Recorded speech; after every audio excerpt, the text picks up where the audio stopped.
All right, Lydia, I think we're going to have a Hello. pretty good turnout today. Yeah, hopefully. Why don't we go ahead and get started because we want to definitely respect our time. And I think there's probably some Q&A that's going to be really fun to get to at the end of the session.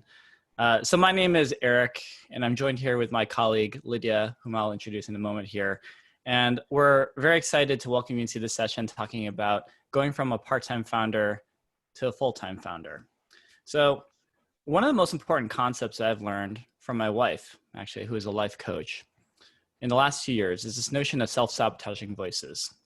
And when she was able to name this, it actually was something that I felt was characteristic of so much of my experience when I was an early founder, both part-time, but just early in my journey. Self-sabotaging voices is tied to the crocodilian part of your brain that controls flight or fight, right? And the way that it manifests today, because we don't really need to worry about the lion attacking us anymore, is really in the form of just this voice that you hear that says like, you're not good enough. This is too frightening. This is too scary. Hold back, be more conservative. And I think that the loudest that I've ever heard these self-sabotaging voices was when I was a founder.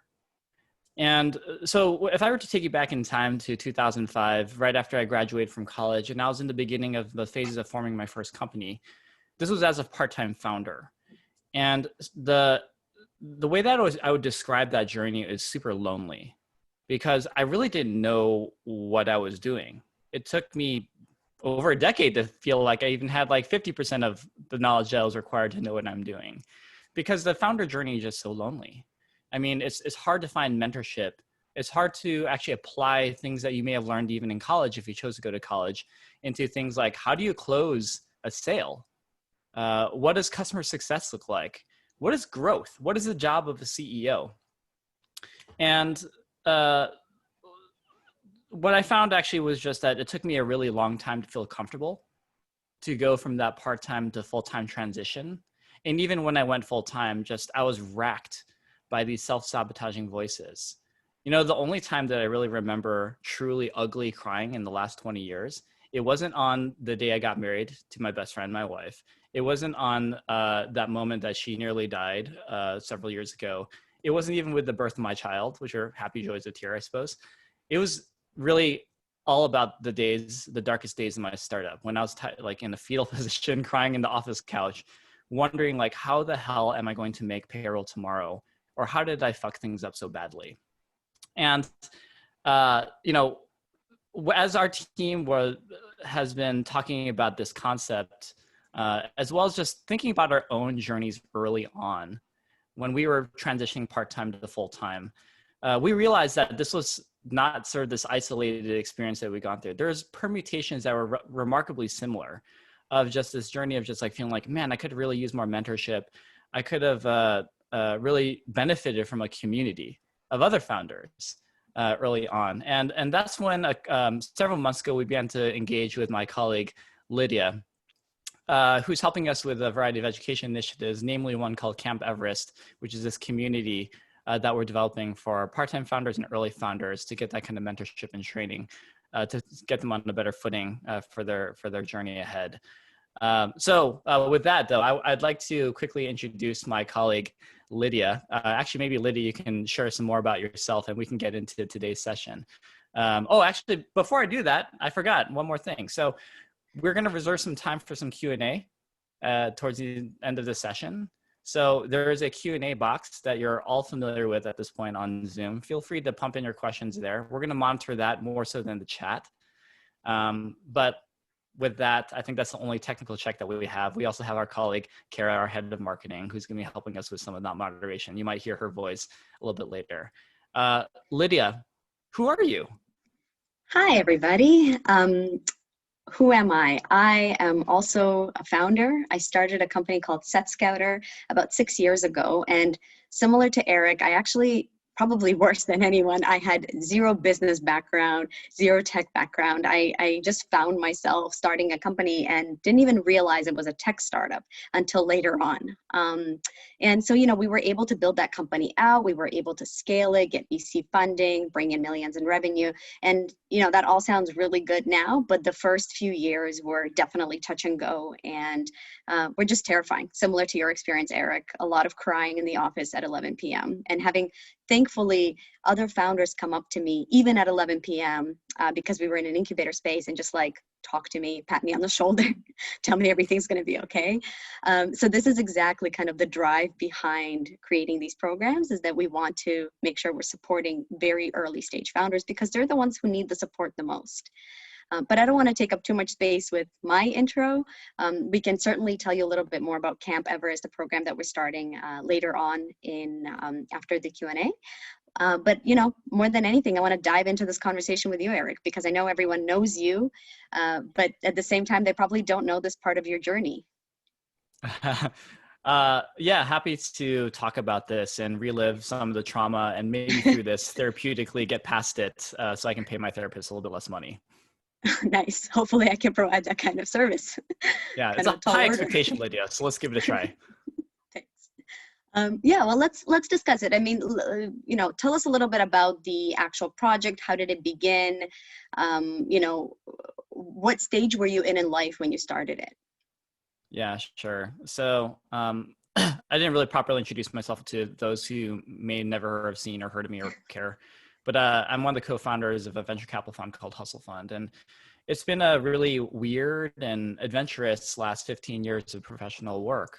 So the very first job that I had was really two jobs, actually. So out of college, it was actually 2005. I remember having a conversation with my mom. And this is right before I was going to graduate. And I was like, Mom, what am I going to do? And then I think in her broken Korean, or Korean English, she said to me, Eric, you're too dumb to be a doctor or a lawyer.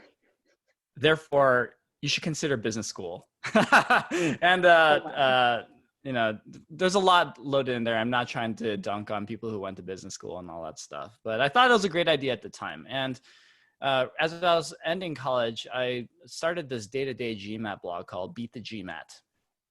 Beat The GMAT. It was a daily study guide on how I prepared for the standardized test that's used to gain entry into MBA programs.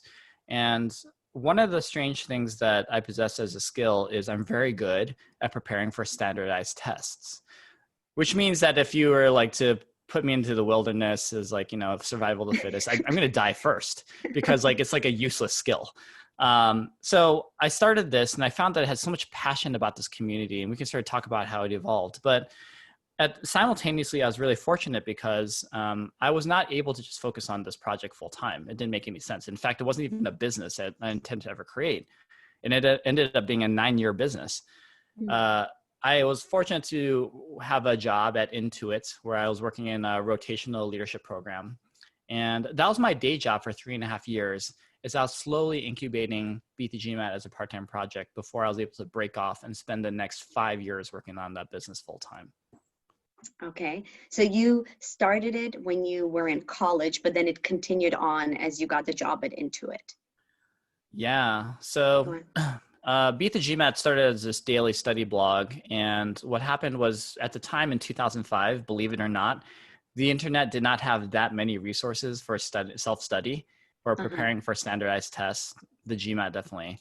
So it became an internet sensation for like a couple thousand people in the world.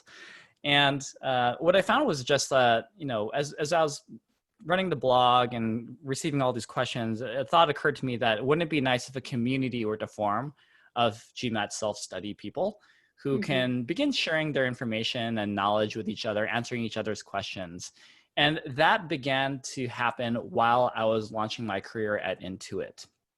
So when I was at Intuit, I was focused on my job. I eventually became a product manager there after a few rotations. But this obsession around this community continued to grow and grow and grow. And I would find myself splitting increasingly more time focusing on this Beat The GMAT project. Interesting. I know that a lot of people here are working part-time or full-time jobs, most likely. And, sometimes their job relates to what they're doing, sometimes it Yeah. doesn't. So what was it like for you? Were you pulling some of the knowledge from your full-time job and actually using it on your startup, or no? One of the things I really appreciated about working at a company like Intuit was how well run it was. So Mhm. out of college, I had very few mental models of what a company actually does. What does marketing do? What does product management do? What does finance do? What does strategy do? Zero mental models, because I studied sociology in college, by the way. Shout out to sociology majors out there. But Arts major right here. even better. So, it, you know, getting those kinds of mental models are really important for me to see it into it. The mentorship also was really great. So, like at a company like Intuit, they, because it's such a well-run organization, they just like had a culture of mentoring and like teaching you about the craft and like best practices and so forth. So, yeah, I would say that the rotations I made there, the work that I did was directly applicable. And actually, just to skip ahead 9 years, when eventually the company would get acquired by the Daily Mail, a large media business out of London, I think that we were really successful in the acquisitions integration because I possessed those mental models to begin with, of just like, oh, I know how to break up the invoicing process to accounts payable and receivables and so forth. And like, I understand what the payroll departments do here to make sure that my employees get paid on time. And I know how to like train the sales teams. These are all things that I had witnessed while I was at Intuit to some degree. And Mhm. exposure, I think, was so applicable to transitioning my tiny startup into a much larger organization later. Mhm. I see. And I think that the question on everyone's minds when they are part-time going into full-time is when do I actually go full-time, right? So for you, I'm hearing that, it started in college. You think that instead of going into it, you would just become full-time and try to Yeah. monetize it in some way, but you didn't. Why didn't you do that? Why did you wait? Well, I realized that, let me go back to the previous question because I realized I didn't answer it quite fully either, but Sure. I'll address this too next. Yeah. So I'd say that I was super lucky in the sense that I was able to disclose that I had this project to Intuit very early with Mm. the division vice president and my boss, and no one cared at all because like it was a GMAT community in a company that focuses on like QuickBooks and TurboTax and other kinds of financial wellness products. So, um, and to their credit too, as a business, they're just like, as long as it doesn't interfere with their work, it doesn't matter. So oftentimes in my cubicle, and we had cubicles back then, which I kind of miss, that, people walk by and they'd see like one screen is Intuit work and then the other screen is Beat The GMAT work. And I was able to sort of like commingle both of them. However, so I was lucky, and that's weird.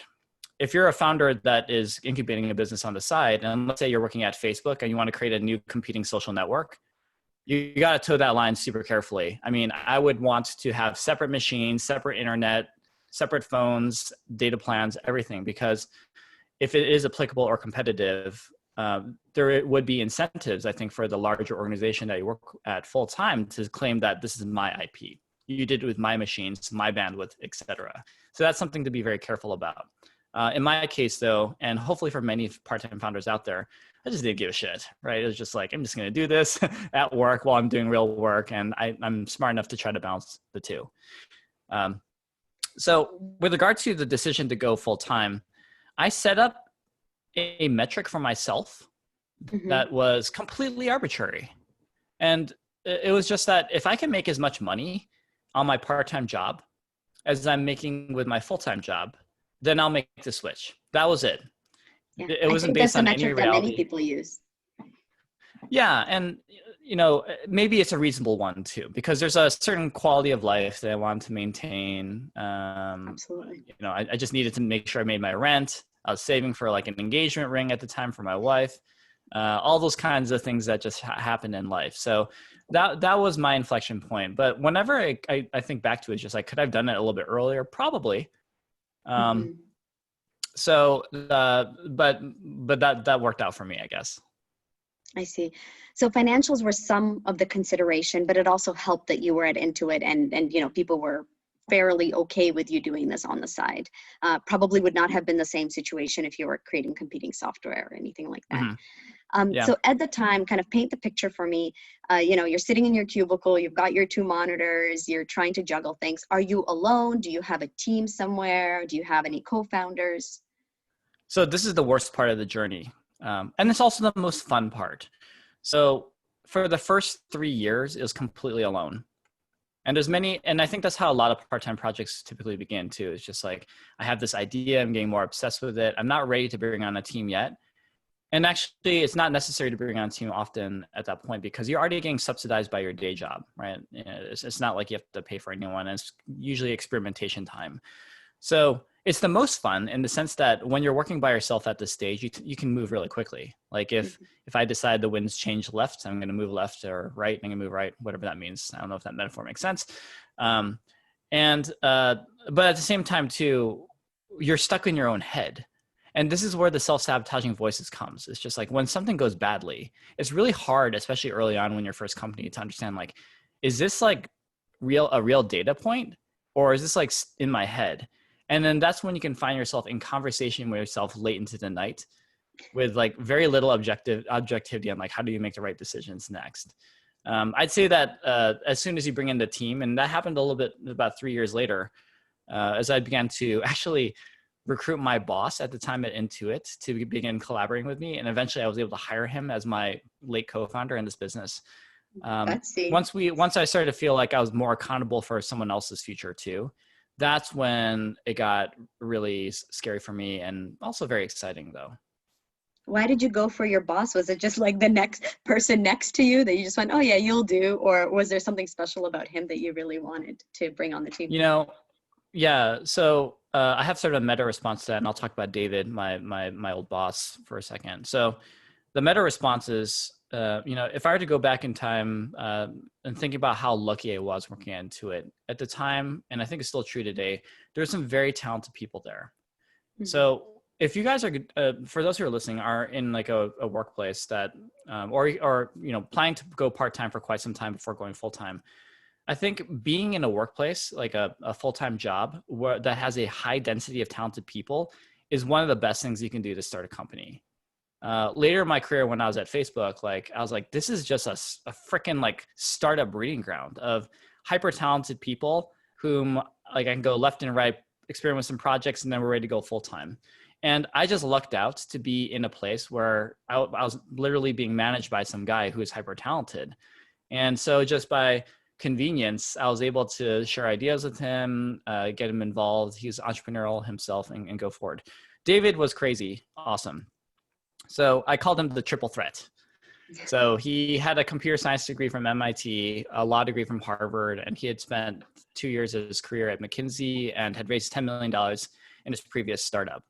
So for me, as like a 23-year-old dude, I was like, this is someone I feel like I could learn a lot from. And eventually I was able to pull him into the project, and we built a company together for another several years. Yeah, I think it's amazing that you're kind of noting that, look, if you're working, especially at a tech company, and you can, make connections with that sort of talent, that's great. Unfortunately, I think not a lot of people are in that boat. Personally, I mean, I was working in the film industry before starting my company. Sure. Yeah. And this is probably the reason we actually did go full time, is because there were so few resources available to us while we were working, and the hours were so long that it was really hard to do this on the side. So I think that for people listening who might be in a situation where their job isn't fully contributing to their, or isn't contributing in any way to their startup, the decision might be a bit trickier, right? Because for me, yes, I met my co-founder through the film industry, but that's pretty much all the resources I got through it. It's a great point you're making, Lydia, too. And not all of us have the luxury to like live in the San Francisco Bay Area, where it's really easy to find great tech companies to just like drive over. Yeah. And or maybe there's no more driving at this point. But as my career at Intuit progressed, I started to get very, very tactical about my goals there. So one was just like, can I find talented collaborators and mentors there? And I was able to achieve that through David. Another goal was just like, is there a very specific kind of skill set that I can learn here that I can actually then apply to my company? So in my case, I was in a rotational program that allowed me to experience product management, marketing strategy, corporate strategy, and design. And I was able to have some leeway in terms of the projects I chose.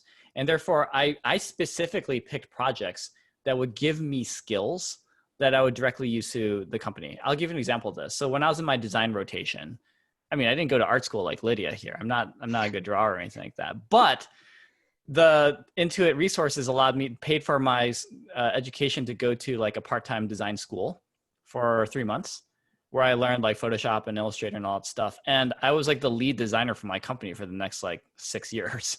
It was great to just like be able to apply that knowledge. Another area was sort of just like, I got very attracted to QuickBooks because I got obsessed by the numbers and accounting, and I wanted to actually learn how to use the product. So when I was a product manager working at QuickBooks, I would go on these really great trips called Follow Me Homes, or essentially customer development trips, where you go to someone's house, it's usually a small business, and just see how they're using QuickBooks. And I'd ask them tons of questions. It's just like, how are you tracking like this like form of revenue or handling inventory and so forth? And it made me a decent like competency person when it came to QuickBooks. And then eventually I became the bookkeeper for my business when I went full time. And that ended up being really awesome because I had such a good sense of how we were doing in terms of the health of the business. It allowed me to apply for loans and other kinds of resources later. Yeah. No, that's actually incredible that you got that kind of experience and were able to apply it. I should say that I think no matter what situation you're in, being able to talk to customers and sell are one of the most, needed skills when you're starting your own business. This is where my experience came in handy. Maybe I didn't have a ton of tech experience, but I knew how to talk to people. And I think that whatever job you're in, you can use the job you have to actually connect to customers and try to just hone your sales skills. So I do think that there's always an opportunity to extract the knowledge and apply it. That's a great point too. So, if I'm right now in a larger company, like incubating my part-time project, usually there's some sets of folks who are considered like rock stars in the business. It might be like the head of sales, it could be a head of customer success or an engineer or whatever. And when you're in the business, I think it's relatively easy to gain access to these people. And the way that I would approach it is just like to sort of soak up that knowledge would be like, Lydia, head of sales, I'd email her and be like, hey, like, I've been hearing great things about you. You seem to have developed like some incredible instincts on like how you like hone your craft. Can we set up like a 15-minute Zoom coffee? And I just want to hear your journey. And what I've learned actually from that kind of prompt, especially what's internal, is that the response rate tends to be pretty high. And the second thing is you're just basically asking people to talk about themselves. And people love to talk about themselves. And it's a great way of kicking off like a mentorship or just, gaining, I think, like a good footing in terms of like grabbing that necessary knowledge, hopefully that you can apply to your next thing.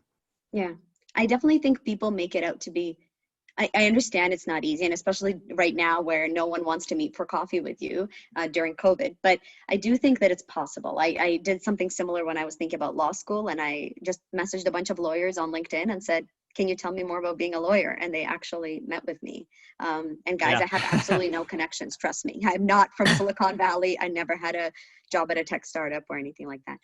Let's talk funding, because I know that this is really the crutch for everybody, right? It's what keeps most founders from going full time. So how did you fund your company while you were part-time?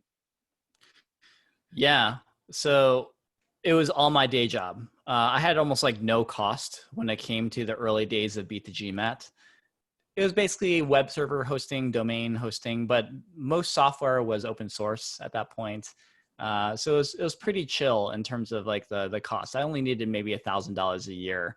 And I was actually trying, so my obsession over time, like kind of focused more on like building the community. How do you create like viral loops so that you can get like free user acquisition? And I spent about 2.5 years just only studying this problem. So the real cost though was time. I'll share a quick story with you on this. So when a big portion of the history of Beat The GMAT was, this is a discussion forum community. And I wanted to get to a point where we would hit critical mass. And what that means is when a question comes through into the discussion forum, can someone respond to that question in a reasonable amount of time with very high quality before I would ever even see it? And the way that I approached that was, I think that the metric for me is going to be response time, to condition that kind of behavior of asking lots of questions and feeling like you continue coming back and asking lots of questions to enrich the community. So I did that personally. For for about 16 months, I had an on-call system where I would program alarms on my phone, and keep in mind this is before the iPhone. So they would literally be like phone calls coming in. Can't really quite remember how I did this. And then no matter what, like at any time of day, a alarm would hit. It would indicate that a question comes in. I'd drop whatever I'm doing to try to respond to that. And there are some crazy moments where like I'd be driving and then the alarm hits and I'm like trying to find the nearest Best Buy so I can run to a laptop at the Best Buy and then try to respond to the question. And then I'd set the homepage of the browser of that computer on Best Buy to beatthegmat.com, and then I'd leave. So I'd sort of like vandalize these computers to some degree. Wow, this really and then, is the time before mobile, having to drive yeah, to and a then Best like, Buy. but this is also like a 24-hour thing. So I did this for 16 months. I discovered that when people in America go to sleep, Europe and Asia wake up. So 24-hour on-call system. And yeah, by the way, Lydia is in Germany, so you can see Which is that why I'm it is losing light darkening. really fast. Yeah, it is. It is not like her like setting a darker and darker mood. It is actually the light fading in Europe. So so that I think was like the most costly part of it. And then eventually we were able to discover, or I was able to discover, that there's a real business behind this. And I'll actually share with you guys an artifact that I was able to dig up yesterday. So the first thing I'm going to say is, for all the single ladies and gentlemen out there, I am indeed married. So just prepare yourself like I am not available for this amazing picture I'm about to share with you guys. So this picture was taken in 2007. It kind of speaks for itself. At the time I was living with my friend Robbie. He was cutting my hair. This is before LASIK. And I was 70,000 pounds lighter than I am today. And, but you know, what happened was we stumbled. This is a bit of a side story, but I think people find it interesting. And I know we got to go on to Q&A pretty soon. As the community began to grow and grow and grow, I one day got an inbound message from this guy who was running this company called Manhattan GMAT, which was at the time a top GMAT prep company. The guy's name was Andrew Yang. So I don't know if you guys follow politics, but Andrew Yang had a pretty successful run for being a Democrat candidate for president, right? And at the time he was in the education space. So he reached out and said like, yo, your community sounds pretty cool. I think he literally said, yo. It was like his first thing he ever said to me. He's a very pumped, like. Hope you still have that message. Yeah. And then he's like, you know, we think that this is a really interesting experiment here. So like, what if we were to put up some affiliate links? And for those who can afford, you know, GMAT programs in your community, maybe you can help them sell to Manhattan GMAT. And that envelope I'm holding is the very first check I received in September 2007, which was for about $3,800. And I have to say that it is one of the biggest inflection points of confidence in my life, where I'm just like, oh my gosh, I can actually do this. I can actually turn this into a business. It was just one of those small steps as a part-time founder that helps to quiet down to a small degree some of those self-sabotaging voices I was beginning to feel, right? So a bit of a side note. But you took another 3 years after this, right, to become full-time? Yeah, about 2.5 years before I felt comfortable going full-time. I see. I see. And all it took was this picture. Repeated revenue like this, I'm assuming? Sorry, can you repeat that question one more time? Yeah, of course. I'm saying and what it took was for you to get repeated revenue like this from clients, similar clients, to make the jump? Yeah. So what happened was, after I had gotten that deal with Manhattan GMAT, this actually taught me a really important lesson when it comes to at least my industry and lots of forms of business, which is they were considered one of the highest signal clients you could land in this industry. That was relatively small. And after that, there's a flood of inbound requests from Kaplan, the Princeton Review, like these other large test prep companies who wanted to have similar deals. And that is what scaled up the business quite a bit, of just like, oh, we are turning into a marketplace, right? And, you know, that was one of the first business models of Beat The GMAT, was like this marketplaces model that allowed me to eventually just quit my job at Intuit. Gotcha. And did you try to go out there for VC funding or anything, angels, anything like that? At times I tried, and I was always rejected. And to be honest with you, if I were to pitch Eric in 2020 as a venture capitalist, me right now as a VC would reject that person easily.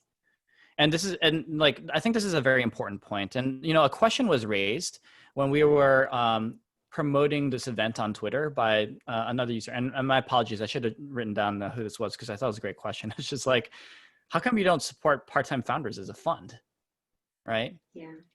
I think actually this is such an important question, because it has a really complicated answer that's quite unsatisfying for us still. So for me, let me sort of talk about the Beat The GMAT thing, and then let me talk about that question at large. Okay, so for the Beat The GMAT thing, it was a really niche community. We estimated that it was $100 million market cap in terms of test prep and admissions consulting, just serving this community of MBA applicants.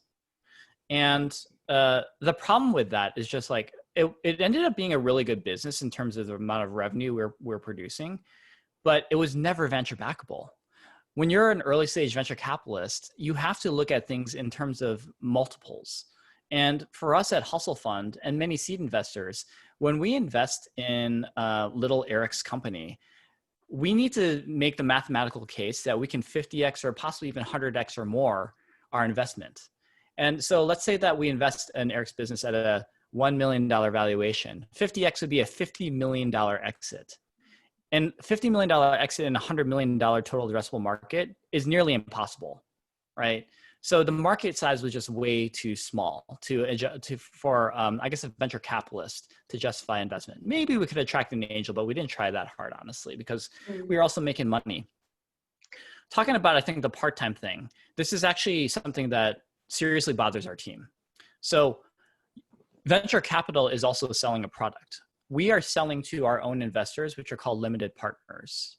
And right now, one of the institutional problems with venture capital is this idea of, when we look at a part-time founder, it's really difficult for us to discern who's actually seriously on their way to going full-time to build like this giant business, because eventually you have to.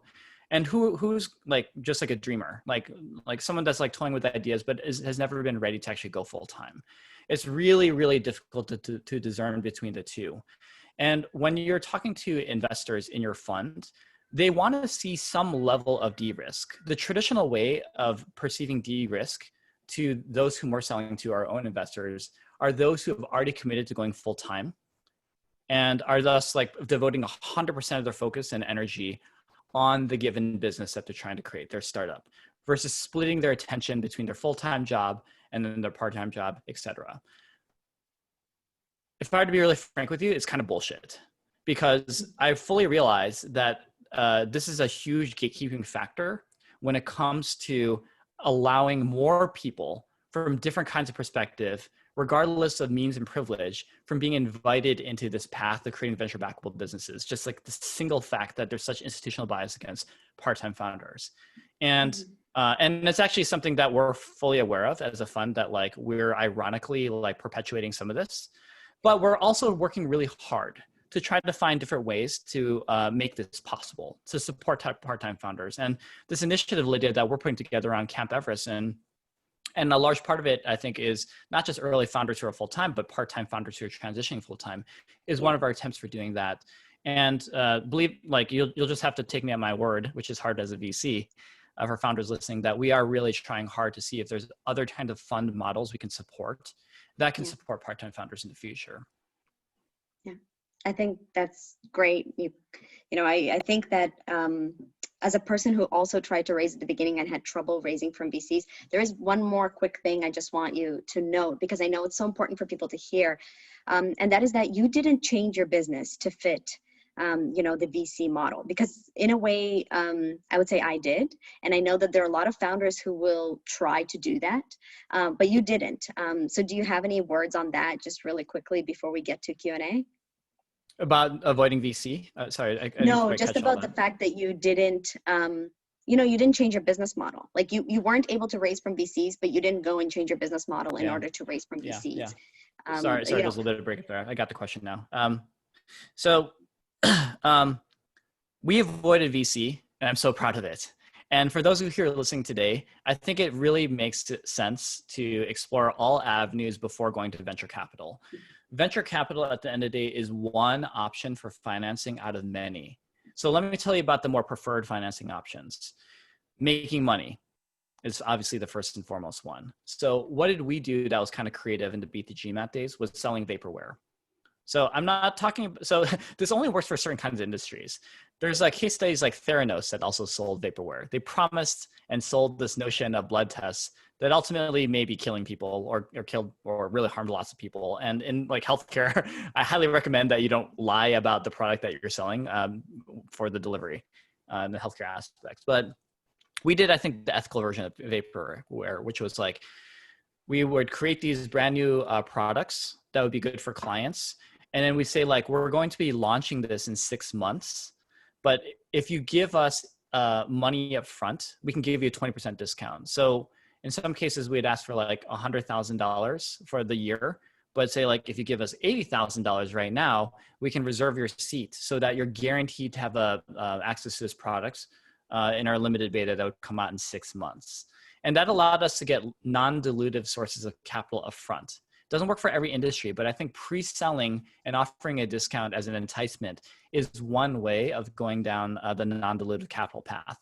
The other thing too, and this isn't so easy for those who are really early in the journey, is, you know, if you're a couple of years in and your business seems to be growing well and you're managing it with reasonable, you know, revenue and expenses, one day I was just grabbing there's this restaurant in San Mateo, California called Kisaku that no longer exists. They had this amazing $9 bento box, and I'm so sad that they went out of business.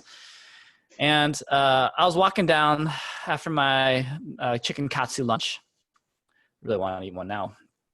And I saw a Chase Bank, and I was like, what the hell? I'm just going to go in here. I don't have an account or anything. I walk up, I go to a business banker and said like, I run a pretty good business, I think, for the last couple of years. Here's like the financials. Do you think I can get a loan or line of credit? And then within 1 hour, I walked out with a $250,000 line of credit. Oh, wow. Just like a regular retail Chase Bank. Now, again, that's a real privilege because I've been working for, I think, 5 years at that point. And so I had like trailing data, but you can do it, right? There's like these other kinds of sources of capital. In today's world, there's other things like revenue-based financing, like Clearbank. Hustle Fund has a product called Flywheel Financing. You guys can check out as well. Lots and lots of different kinds of sources to get you unlocked. And I think many of them are still accessible to you that I just mentioned, even as a part-time founder. The hardest one, I'd say, is venture financing. And that comes with a lot of cost. I mean, like, not only is there the bias towards those who are full-time, so that's one thing, but there's also, you know, if you're a part-time founder, you're going to find lower valuation generally because, you know, it's hard for VCs to signal as to whether this is a serious team or not in many cases. And also you have to give up equity, right? Like VC money has cost, which is like they buy ownership into your business. I'm not going to just like continue dunking on the VC industry. There's many reasons when it's correct to go down that path. But I think that's after you've exhausted some of the other options I think are frankly a little bit better. Yeah, it's just good to know that there are options because I think a lot of founders go to VC immediately because that's what we hear in the news, right? That's what everyone's selling us. But it's possible to have a business model that works for you and doesn't need to be financed from the outside. On that note, let's just throw it over to the Q&A because I'm sure we have lots of good questions. So Kara, I'll throw it over to you and we'll see what people have to say. Yeah. Kara, our head of marketing, who's amazing. Do you have any good things coming through right now? We have so many great questions and so much is happening on the chat as well. So I just want to give everyone a shout out for being so engaged and asking such great questions. Let's dive in. Eric, what's your best advice about protecting yourself and your startup's IP from your full-time employer? Oh, yeah. Okay. So step 1, buy a separate laptop. Step 2, never use the Wi-Fi. Step 3, don't tell anyone about it that you don't trust, that you're actually building your business. Step 4, I think would be as much as possible, like don't look at anything related to your startup at work and just maintain like this strict boundary of like, you know, as soon as I hit my car and get home, like I'm going to be or I guess in this case, like log off from my work computer, like I'm now strictly in part-time, my startup company mode. I guess like the bonus would be like disclosure. So if you feel like the idea is different enough from what your full-time founder or full-time company job is, it doesn't hurt to just disclose to your boss and possibly your boss's boss and just tell her that, like, you know, I got this thing that I'm doing on the side. I promise it's not going to interfere with my work. That is more of like your own judgment call though. If you feel like they're cool human beings, most people just are cool human beings are just like, that sounds great, right? If they feel like assholes who are just like, you know, really into bed checks, like making sure like, oh, is Kara online at 6 p.m. right now? You know, like doing stuff and sending emails. I think then, you know, I would just not tell anyone. Okay, so one follow-up to that, because this is a question we've received a topic we've seen a number of questions on. Some large companies will state in the employment contracts that they own whatever you're working on while you're working at that company. So do you think that's a concern? Is it big enough concern that you think if you are working on something at the time you're getting a job with, say, Apple, who has this clause in their employee contract, that you should tell them up front and risk potentially not getting that job versus just keeping it a secret? Or if you are working at Apple for 2 years and then you decide to start a company, should you disclose it given that it's in the contract? Like, is that a big enough concern? So this is actually really, it's a great question and also a really complicated answer. If you're in California, you're generally protected from a lot of things, is my interpretation. So if you have like a lawyer buddy who's like understands like California IP, technology transfers is actually really, really easy. And actually one of the primary characteristics as to why Silicon Valley is so interesting is that, like, back in the day, Lidia would be a top scientist at like Intel. And then she'd move over to a higher paying job at AMD, bringing all of her know-how over to AMD. And then she and Kara would connect and be like, we should just create the Lidia Kara like microchip company, right? And like, so the norm, whether it's like legally enforceable or not, was just like rapid technology transfer is actually what creates the innovation and should be celebrated. So historically, you'd find relatively few cases, at least in Silicon Valley, of like this kind of IP theft accusations and so forth. Sometimes you'd get there, and like if the stakes are high enough of just like, turns out the Lidia Kara like microchip company is now worth like $200 billion. We should get like a slice of that as Intel and AMD, or like you can kind of like have that problem. But I think that the way that I made decisions part-time, and this happened all the way through all my founder career, is it's like what percentage of likelihood is it the case that I'm going to be chased down? And usually if something was like, I'm 70% sure this is going to work, I would just like run the gamble every time of just like, look, I'll give you a very concrete example of this. Like, let's say that I'm working at Facebook and then I want to create a brand new ceramic mug startup, like a smart mug, right? That monitors my water or something like that. So technically, like I'm a little lazy. I'm using a Facebook laptop here and there. I'm using the phone to text with my co-founders, Lidia and Kara, every once in a while. But for me, the calculus is pretty simple of like, even if I probably won't disclose it, right, to anyone at Facebook. But for me, it's just like, do I think Facebook gives a shit about mugs? And I think the answer will be like, probably not. So I'm willing to just run the gamble of just like, in the sake of efficiency in the beginning days, let's just do it, even if it's not totally 100% the case. So as I've gotten into my career, and I know this is going so long, but I got to rant on this. What I find is that there's the law, okay? And then there's the application of the law. And there's just endless amounts of cases where you're technically not doing the right thing in terms of the bylaws of the business, or maybe even like the laws of California, but it's just not worth it for Facebook to pay their like $500 or $1,000 or $2,000 an hour lawyer to go chase down the mug company that their employees are creating, right? So just know that, yeah, going up against like the idea of like a big company chasing you down is scary, but realize that it takes resources as well.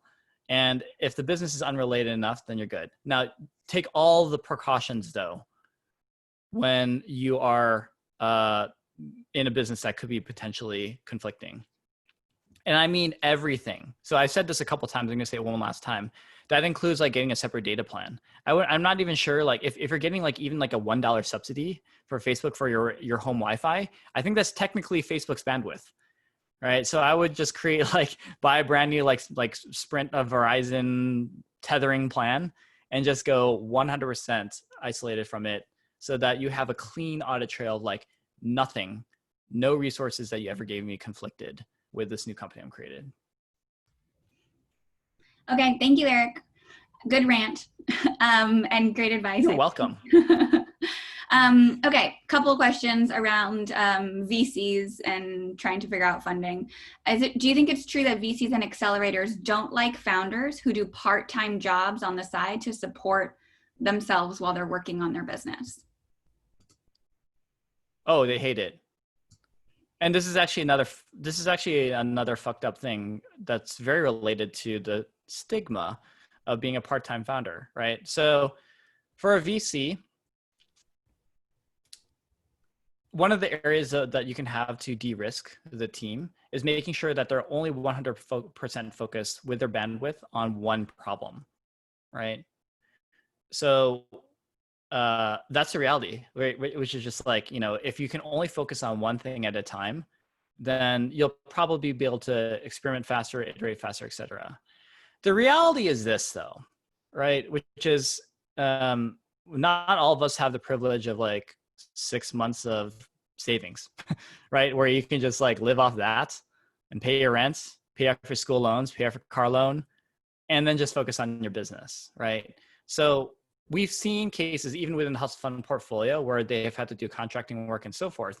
And there comes a point where I'm just like, well, okay, I understand that this industry is really biased against those who are unfocused on just putting 100% of their attention on the business, but survivability also matters a lot too, right? So, and also the thing that's really exciting about the seed stage is that you just sometimes need to survive for a long enough period of time before it finally clicks, right? Like, so there's this idiotic like idol worship around this notion of overnight successes. Lidia created this $1 billion business in just 2 years or something, right? Like, no, like, I mean, she probably, the reality is like spent like 10 years, like succeeding and failing, or just like working on this exact business and it was going nowhere until she finally got the levers correct where his product market fit. So a lot of it is just like, can you outlast the competition? So for me, my personal take, and I think I represent Hustle Fund too, is like, if it's needed for you to supplement your income through some side work while you're building your business primarily, just go ahead and do it because surviving is more important, right? But just know that is something I would not mention in a pitch, at least in the beginning. To me, like, I think like when it comes to VC relationships, I think about the like 25 years ago when I was dating. Thank God, by the way, that I haven't had to date for like more than 20 years and I found my wife like, 17 years ago or something like that. That's a side note. This is not relevant for today's conversation.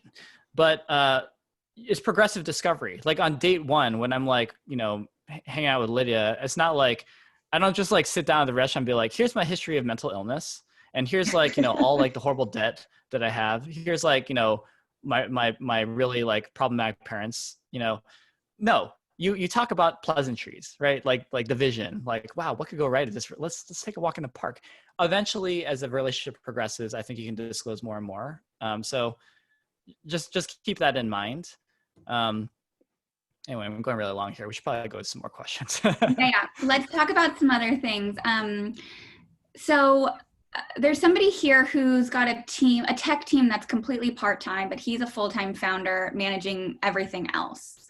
The team is waiting on him to get to monetization before they join full-time, but he's waiting on his team to build the thing before he can really monetize in a big way.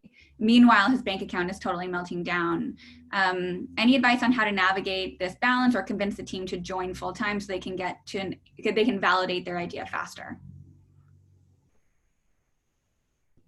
I don't know what to say to that. It's so hard. So there's like so many like factors there that I think has to be done right. Like maybe one way to solve it, as you said, is just like to convince the team to go full time, right? So you have a team, and like it looks like a team that like the team itself is a product that you could potentially sell to a VC or angel investor to go. And it is really hard, man. Like it's not something that, so if part of the team is part-time, that means all the team is part-time in the eyes of venture capitalists, at least. So everything I'm saying, by the way, should have a caveat, which is angels tend to be a lot cooler about this because they don't have the conflict of interest of having an LP. You know, if I meet like Lidia and Kara founders and they're part-time, but I just like them and it's just my own money I'm risking, that's my decision. It's just my own money I'm risking. So maybe you index more towards angel investors if you can't get your team full-time yet.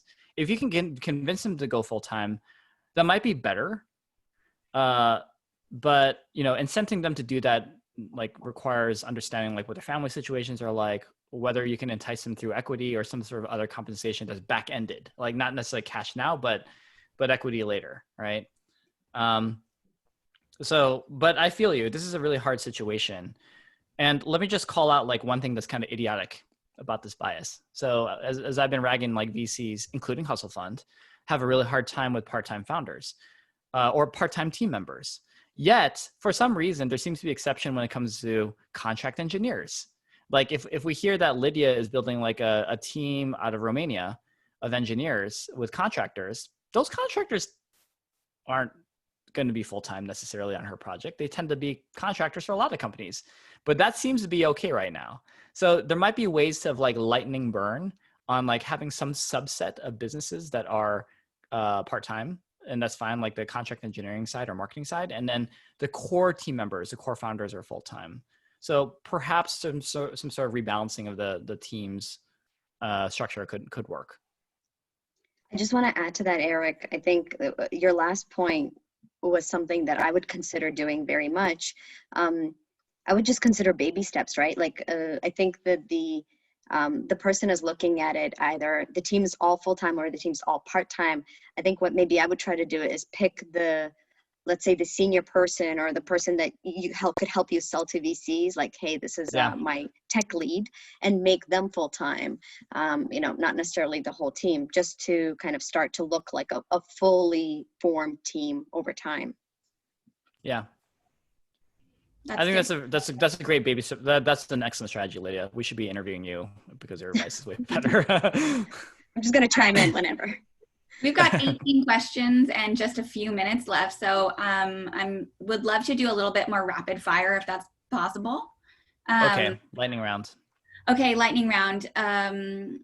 How would you recommend that a part-time founder and pitch themselves to a VC when the VC asks, are you full-time? Is there a good answer to that could sort of soften the blow or help them actually get that funding so they can go full-time? Never lie. That's the first part. That's the cardinal sin, I think. The second thing, though, is just, yeah, I mean, you can sort of disclose that, like, by this date, I intend to be full-time, right? And then maybe the third thing, too, is just don't pitch a VC, pitch an angel. Okay, great. Eric, how much of your time were you spending on Intuit versus Beat the GMAT when you were part-time? Here's the awesome thing about full-time jobs. So many of you guys here have realized that you could probably do your work, especially in COVID, in 15 hours a week. And then I got to that point where I felt like I was pretty good at those 15 hours. And then about 70 hours a week on the rest of the stuff. I don't recommend, by the way, that level of hours. It was a lifestyle choice because I was young and not married yet with no kids. I'd never do that today, though. Oh, Vivian, you said 15 hours is a bit much, LOL. I think you can do it, lady. I think it's possible. Okay, let's do two more. Assume a startup has two co-founders, one working full-time and the other working part-time. How would you recommend splitting equity between those two founders? Ugh, man, I really hate those situations. Because like, are they really a co-founder at that point? I mean, like, it's like, at least in the eyes of the VC, it's hard to sort of justify it. I think that's an unfair prompt. They are a co-founder and they may be adding like crazy amounts of value. So in co-founder equity situations, I think it should be dictated by a few things. One is make sure everyone has vesting. 1 year cliff, 4 year vesting, I think is standard, meaning you slowly earn your equity over time with the contributions and effort that you make dedicated to the project over time. And the 1-year cliff means like if you get your first year's worth of equity only once you hit that 1-year mark. If you leave beforehand, then you don't get anything. And actually, I think it's the right kind of incentive structure for keeping founders on for a long time. You know, the way that I sort of view equity now, and I didn't feel about it before. Before, I was so obsessed with like time, and I got so resentful when someone didn't like put in the time, and I realized that was idiotic, really, and unfair, because there are people that I've met, some of the best engineers in my life when I was at like Instagram and so forth, who I swear were working 10 hours a week and were producing in like the top 2%. So I think you can sort of view this as if you have expectations of what this person can contribute and like that they're consistent in contributing it, like how would you value those contributions? So that's the best I can say. And someone I think shared some resources on equity splitting, but it's a lot easier conversation, frankly, once everyone's full-time, you know. Okay, cool. There are so many great questions. I wish we could get to every single one, but let's just close out with one that I think you'll probably have a good answer to, which is as a part-time founder, what's one thing that you would have done differently if you could go back? So again, I started with this notion that this is a really lonely journey. And frankly, is because I was too embarrassed. Like there's basic blocking and tackling of things like I had no idea how to do. Just like, how do I write an invoice? Like, what do I put on there? What does it mean? Like when someone's late in paying me, like, how do I be polite about that, but still very firm? Like, just like some of the basic blocking, tackling of business, like where me who graduated from like a nice fancy school and all that stuff, like on paper, I was just really embarrassed to ask for help and find a community to ask what these like dumb questions would be, which frankly are like the most important questions that no one trains you on when you go to college or go to school, or most mom and dads don't talk about. I'm going to try to change that with my kids. So, you know, this I think is like a big reason why we're so excited about this Camp Everest thing that we can share more information about over time, which is like the set of resources to help part-timers and early founders on some of these like more like company scaling questions. And I should have gotten mentors way earlier. That's one thing. I have a couple, but like I should have, I think, indexed on them much, much harder and set the social contract of like, can I ask you like 5-year-old questions about how to run my business, right? And the second thing too is indexed way more on finding a founder community around me, because when you are a founder, even if you have the greatest husband or wife or life partner, best friends, parents, but if they've not gone on that journey with you, they will not understand you. They will not understand you at all. And the amount of like depression depth that you can feel in this journey is so remarkably black and deep and horrible, right? Like it just feels, it like sucks everything out of your soul, like a giant hole in my chest, right? Yet, when things go right on those rare occasions, and they happen a few times per year, I've never felt like more existential high of just like feeling like, oh my gosh, like God put me on earth to solve this problem. Like this is my purpose, right? I never felt that in a regular job. And that's one of the things I think is so special about being a founder. So I think just getting help and forming community as quickly as possible is a thing that I would have changed differently. What about for you, Lidia? I mean, just like, I know that we're running out of time here, Kara, so maybe Lidia, you can do the last word, but you've gone through this journey. You've gone through those depths and those highs. What are your thoughts on this? It was similar for me. It was really, really hard. And we had resources around us, but it never felt like it was at the right stage. So I would go to programs and they would say, okay, we need to see more traction before we can, it's the same with investors, right? We need to invest, or you get into this accelerator program, we need to see more traction. And I would be like, what? If I had traction, I wouldn't be coming to you. So that's when I got into 500, we got into 500, it was great because we finally got the support that we needed. And this is, again, why we're launching Camp Everest, and we'll share more information about it in a little bit and later on as well.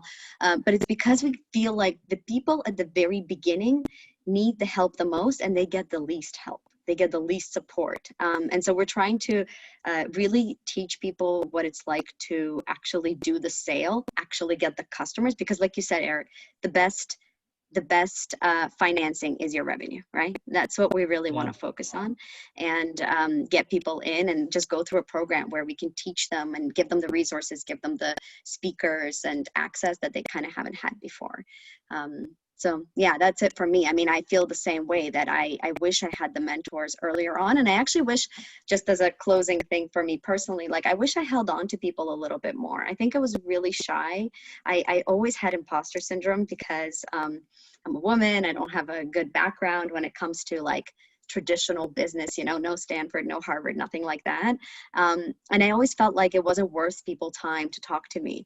And I really regret that now. And the few people that I did hold on to, like you guys, you know, resulted in many more amazing opportunities and just really great relationships. So if one thing I would change is getting closer to people and just creating those relationships. Amazing. So Lydia, I don't know if there's anything else we should do in terms of wrapping up today's session. But we realized that, okay, a couple things here. First of all, the people on this call today are from everywhere in the world. And you guys have been really cool too, because we had some miscommunication in terms of the time when this event would actually start today. And some of you, it's like 2 a.m., 3 a.m. somewhere in Asia. It's 3 a.m. in Singapore right now, and you guys are all over. So grateful that you guys are spending your precious time where you could be working on your day job, working on even better, your startup, to come chat with us. And,